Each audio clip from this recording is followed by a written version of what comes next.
Hello दोस्तों, मैं सुभय कुमार। दोस्तों 65 बीपीएससी मेंस के लिए जो इम्पोर्टेंट जो चैप्टर्स है और जो आपका क्वेश्चन जो पूछा जाएगा वो इसमें इलेक्शन सबसे इम्पोर्टेंट है। दोस्तों इलेक्शंस जो होता है, जो चुनाव की जो बात की गई है अभी वर्तमान समय में, और बिहार में भी चुनाव है, तो इसके लेकर है जो क्वेश्चंस आपको या तो करंट अफेयर्स में बनेंगे या तो जीएस2 में बनेंगे। जो आपका इम्पोर्टेंट है, इसमें बहुत सारी चीज़ को ऐड किया गया है, आप इसको देखिए और समझिए। चुनाव से रिलेटेड जितने भी पॉइंट्स थे उसको पॉइंट्स को मैंने क्लियर करने की कोशिश किया है कि उसके अंदर की कौन कौन सी इम्पोर्टेंस है जो आपको मेंस में लिखने के लिए या डेटा के लिए आपको ज़रूरत होगा। अगर वीडियो अच्छा लगता है तो आप लाइक कीजिए और सब्सक्राइब कीजिए। तो दोस्तों जो चुनाव से रिलेटेड है उसमें अनियमितता, जातिवाद, क्षेत्रवाद, नैतिकता विहीन, डिजिटल चुनाव, समिति और सुधार जो इम्पोर्टेंट है, जो इसके बारे में है, जो इलेक्शंस के बारे में बोला जाता है, जिसमें है जो आप है जो इसको इस सब पॉइंट्स को आप है जो उसमें लिख सकते हैं। जो अभी बिहार में चुनाव, जो 17वीं जो विधानसभा का जो चुनाव होने वाला है, उस चुनाव को देखते हुए तो जो क्वेश्चंस है जो आपको या तो करंट से पूछ देगा या तो आपको जीएस2 के फर्स्ट पेपर में पूछ देगा, तो आप इसको ध्यान से रखिएगा। तो अगर अगर आप भूमिका लिखना जा रहे हैं, अगर सबसे इम्पोर्टेंट चीज़ है कि आप अगर भूमिका लिखने जा रहे हैं तो भूमिका में आप क्या लिखिएगा।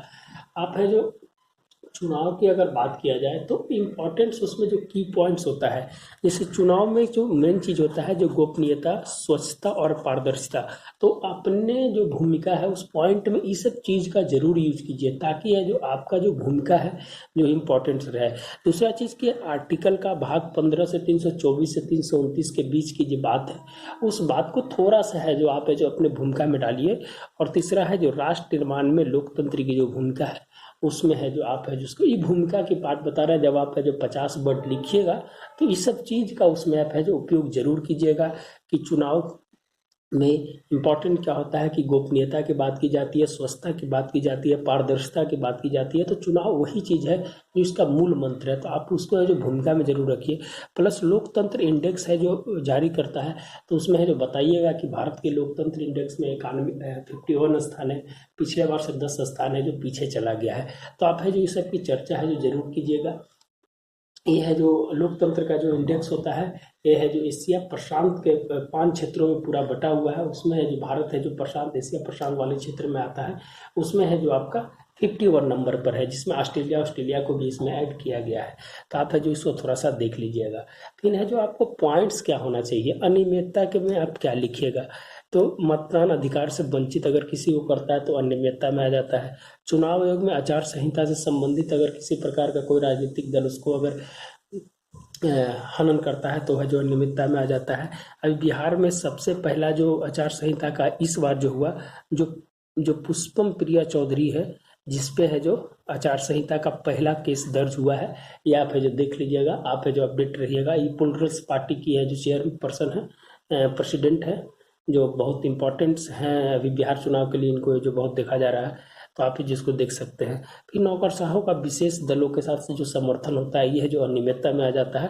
और मीडिया, सोशल मीडिया में चुनाव में जो उसको प्रभावित करता है वो भी है जो अनियमितता में आ जाता है। तो कुछ नया चीज़ें करके उसको जोड़ के लिखने की कोशिश कीजिएगा। छोटा छोटा पॉइंट्स आपको दिमाग में रखिएगा ताकि है जो आप वहाँ पर कन्फ्यूज ना करें। तो अनियमितता में छोटा पॉइंट्स को मैंने बताया है ताकि है जो आप उसको लिख सके। दूसरा इंपॉर्टेंट जातिवाद, सबसे बड़ा फैक्टर है जो जातिवाद का। जो जाति जो होता है दोस्तों, अगर आपको कहा जाए कि जाति जो होता है जन्म से मिलता है, जब ये अपनी नैतिक मूल्यों और अपने पहचान को जब बनाता है तो उसको है जो नया जाति से है जो क्लास बनता है, और क्लास है जो फिर है जो अब धीरे धीरे है जो जब अपनी उसकी बौद्धिक क्षमता बढ़ती है तो जातिवाद को छोड़ देता है। लेकिन आज भी भारत के विभिन्न राज्यों में है जो जातिवाद का है जो प्राथमिकता है, इससे नकारा नहीं जा सकता है। आप बिहार में देख लीजिए या उत्तर प्रदेश, राजस्थान में, नॉर्थ के इलाके में और साउथ के इलाके में देख लीजिए, निश्चित रूप से जाति है जो प्रभावित करती है। तो सोशल इंजीनियरिंग की महत्वपूर्ण भूमिका, सोशल इंजीनियरिंग है जातिवाद, जो लोगों को कैसे है जो एक सूत्र में बांधने की कोशिश करते हैं नेता लोग, तो उसको सोशल इंजीनियरिंग कहा जाता है। जातिवाद को रूप में है जो वहाँ पर देखा जाता है किससे है जो कि कौन सा मेल खा रहा है। तो आप है जो सोशल इंजीनियरिंग की महत्वपूर्ण भूमिका देख सकते हैं। बंटवारे के राजनीतिक से लोकतंत्र में जो प्रभाव होता है, जाति के रूप में बंटवारा हो जाता है, लोग अपना वोट को जात के आधार पर बांट देते हैं, तो उससे जो लोकतंत्र पे प्रभाव पड़ता है। राजनीतिक दल का निर्माण है जो जाति के जब आधार पर होता है, तो वहाँ पर यह जो एक स्टेटस सिंबल बन जाता है, तो वहाँ भी यह जो जातिवाद का इफेक्ट है जो पड़ता है। परिसीमन बनाने के समय विशेष क्षेत्र में जाति का ध्यान रखना है। जब आप परिसीमन बनता है, अभी 4 बार परिसीमन को बनाया गया है, 2026 तक है जो आपकी यथावत सीट रहेगी। अनुच्छेद 82 के अंतर्गत है जो इसका बनाया जाता है 2026 तक। तो ये सब चीज़ विशेष क्षेत्र जाति से जोड़कर है जो परिसीमन को बनाया जाना जिसकी सरकार होती है, तो ये सब चीज़ जातिवाद के क्षेत्र में आता है। तो छोटा छोटा पॉइंट्स को आप है जो लिखने की कोशिश कीजिएगा। फिर है जो क्षेत्रवाद। क्षेत्रवाद है राष्ट्रीय एवं राज्य स्तर पर उसका प्रभाव पड़ता है। भाषा के आधार पर है जो बंटवारा होता है। राष्ट्र की एकता और अखंडता को इससे खतरा होता है। जैसे आप बोडोलैंड की बात किया जाए, खालिस्तान की बात किया जाए, तो बोडोलैंड भी बहुत इंपॉर्टेंट है। इसमें एन रवि जो वहाँ के नागालैंड के जो राज्यपाल हैं, और वहाँ के जो भूया करके जो वहाँ का जो नेता है नागालैंड बोडोलैंड का, वो है जो उनको बीच सहमति है जो दोनों के बीच में मार्च से चल रही है, लेकिन अभी ये जो नहीं हुआ है, तो आप उसको भी एक बहुत इंपॉर्टेंट चैप्टर है उसको पढ़ लीजिएगा। और बढ़ते क्षेत्रीय दर, तो ये कुछ है जो ऐसे छोटे छोटे पॉइंट्स को मैंने बताया था ताकि है जो आपको एग्जाम में लिखने में सहूलियत हो। आगे बढ़ते हैं कि निर्वाचन आयोग की क्या भूमिका होती है। देखिए, सबसे इम्पोर्टेंट चीज़ है कि जो निर्वाचन आयोग की जो भूमिका होती है उसको 7 ऐसे पॉइंट्स पे बांटा जाता है जो निर्वाचन आयोग चुनाव कराने में आता है। पहला नियामक, दूसरा नियंत्रण, तीसरा निर्देशक, चौथा प्रशासनिक, पांचवा वित्तीय और छठा निगरानी। नियामक में क्या होता है कि नियम पूर्वक संचालन करना, किस तरह से है जो चुनाव को संचालन करना, उसमें नियामक होता है। रेगुलेटरी सिस्टम क्या होता है। नियंत्रण क्या होता है, आचार संहिता से रिलेटेड है जो राजनीतिक दलों के माध्यम से है जो इसका है जो पवित्र एक प्रियम्बल उसको कह सकते हैं, इसको जो मानना पड़ता है। निर्देशक जो अधिसूचना जारी किया जाता है जो चुनाव के लिए, उसमें जो निर्देशक किया जाता है। प्रशासनिक जो होते हैं पुलिस और जो सेना की है जो वहाँ पर बहाली की जाती है जो चुनाव कराने के समय, जो गृह मंत्रालय के साथ है जो उसका अटैचमेंट होता है। वित्तीय होता है जो खर्च संबंधी जो प्रस्ताव है जो क्या खर्च होना है चुनाव में उसके बारे में है जो बताता है। और निगरानी शांति व्यवस्था को कायम रखने के लिए है निर्वाचन आयोग की एक महत्वपूर्ण भूमिका है। निर्वाचन आयोग 1993 में जो 3 सदस्यीय हो गया और 95 में इसे बहुसदस्यीय कर दिया गया था 95 में। तो आप जैसे चीज छोटे छोटे डेटा को आपको ध्यान रखना है। कुछ टेक्निकल टर्म है जो इसमें यूज होते हैं चुनाव में, जैसे ईवीएम, वीवीपैट, आचार संहिता, चुनावी बॉन्ड, सोशल मीडिया, तो इस सब की बहुत बड़ी भूमिका हो गई है। तो आप उसको भी है जो आपको जानना जरूरी है। ईवीएम का प्रयोग है जो कब हुआ और वर्तमान समय में इसकी क्या भूमिका है। तो ईवीएम इलेक्ट्रॉनिक वोटिंग मशीन 1982 में इसको सबसे पहले जो लागू किया गया था, लेकिन फिर इसको जो सुप्रीम कोर्ट जो जनप्रतिनिधि अधिनियम के अनुसार इसको है जो असंवैधानिक घोषित कर दिया था। उसके बाद 1988 में उसको लागू किया गया था और 1998 में गोवा में, और उसके बाद 2004 में लोकसभा में पूरा है जो उसको लागू कर दिया गया था। एक छोटा डेटा था। और ईवीएम क्या होता है, एक डिवाइस है जो इंटरनेट से कनेक्टेड नहीं होता ना ब्लूटूथ से कनेक्टेड होता है। एक जो स्टैंड अलोन डिवाइस है, यह जो इलेक्ट्रॉनिक कॉर्पोरेशन ऑफ इंडिया के द्वारा बनाया जाता है। तो आप उस चीज़ को आप है उसमें एक 2 मशीन होता है, एक बैटरी है जो उसका अलग होता है। तो ये सब चीज़ें थोड़ा सा आप देख लीजिएगा, उसको समझ लीजिएगा कैसे है जो उसमें जो एक बार में मैक्सिमम 64 उम्मीदवारों की उसमें जो वोटिंग पड़ सकती है उसको सीरीज किया जाता है। तो आप है जो उसको देख लीजिएगा, उस पर हम छोटी छोटी बात है जो आपको बता रहे हैं। VVPAT, voter verifier paper audit trail. सबसे पहले पीवी इंदरेशन समिति जो आईआईएम के पूर्व निदेशक थे, उनकी सिफारिश पर जो पारदर्शिता लाने के लिए जो वीवीपैट का लाया गया था। और पहली बार मिजोरम विधानसभा में 10 सीटों पर है जो इसको है जो प्रयोग किया गया था। उसके बाद 2019 में है जो पूरे लोकसभा, 2014 में 80 सीटों पर किया गया था। फिर बाद में 2019 में पूरे लोकसभा में इसको किया गया था। इस 2019 के चुनाव में इसके लिए एक जजमेंट भी आया था कि हर एक जो 5 जो वीवीपैट होगा उसका है जो काउंटिंग है जो मैनुअल रूप से किया जाएगा। तो 21 विपक्षी दलों ने जो सुप्रीम कोर्ट में इसके लिए याचिका लगाई थी, जिसमें जो उस याचिका को खारिज कर दिया था और उसके बदले में दिया गया था कि 5 हर विधानसभा क्षेत्र के 5 ऐसे क्षेत्र होंगे जहां पर उनको मैनुअली है जो चेक किया जाएगा। और पिछले बार का जो रिकॉर्ड है जो आया 99.99% है जो करेक्ट पाया गया। तो आप है जो उसको है जो देख सकते हैं। आचार संहिता 1960 के केरल विधानसभा में सबसे पहले है जो इसको लाया गया था, और राजनीतिक दलों के द्वारा ही लाया गया था।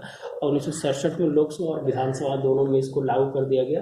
और 2001 में सुप्रीम कोर्ट के नोटिफिकेशन, जिस दिन से चुनाव की घोषणा हो जाएगी उस दिन से इसको लागू कर दिया जाएगा। 2001 में सुप्रीम कोर्ट का ऐसा जजमेंट आया था।